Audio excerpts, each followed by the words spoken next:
High বন্ধুরা, তোমরা সবাই কেমন আছো? আমি ভালো আছি। আজকে চানা বানাবো, চলো দেখে নেওয়া যাক কী কী দিচ্ছি।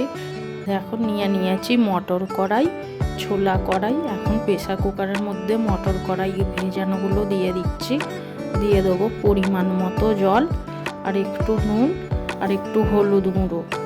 দেখো আমার দেয়া হয়ে গেছে। এখন প্রেসার কুকারের মুখটা এঁটে নেবো।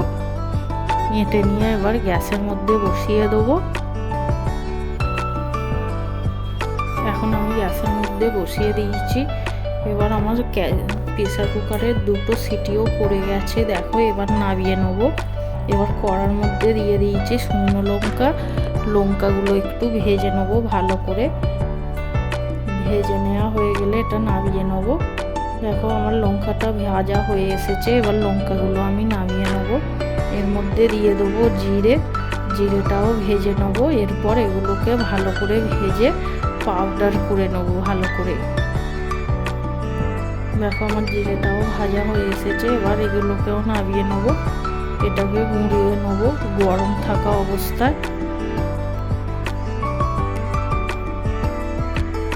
দেখো এবারে একটা থালা নিয়ে নিয়েছি। এর মধ্যে দিয়ে দিচ্ছি মটর কড়াই, ছোলা কড়াই, শসা কুচানো, আর দিয়ে দিচ্ছি টমেটো কুচানো।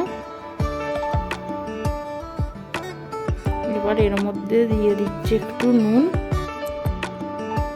আর দিয়ে দিচ্ছি কাঁচা লঙ্কা আর পেঁয়াজ কুচানো, আর শুকনো লঙ্কা গুঁড়ো। এবার দিয়ে দেবো চাট মশলা, জিরে গুঁড়ো।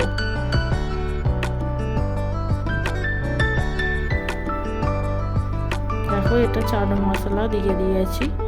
এবার দিয়ে দিচ্ছি একটু লেবু। এটাকে এবার ভালো করে মিক্স করে নেবো। দেখো এটা আমার মাখানো হয়ে এসছে। আর যারা ভিডিওটা দেখছো অনেক অনেক ধন্যবাদ। ভিডিওটা ভালো লাগলে চ্যানেলটা সাবস্ক্রাইব করে দেবে, লাইক করে দেবে। বাই।